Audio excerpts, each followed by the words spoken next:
Dengan menggunakan alat selam berupa tabung scuba, petugas Damkar Makassar ini masuk ke dalam sumur warga di Jalan Tidung Mariolo, Kota Makassar, Sulawesi Selatan. Petugas berupaya mengambil ponsel milik salah seorang warga yang terjatuh ke sumur sedalam 2 meter tersebut.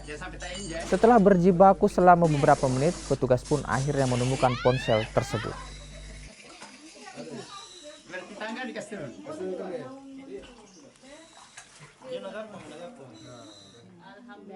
Di sini di sumur terpleset, begitu terpleset langsung jatuh di tangannya saya. Jatuh.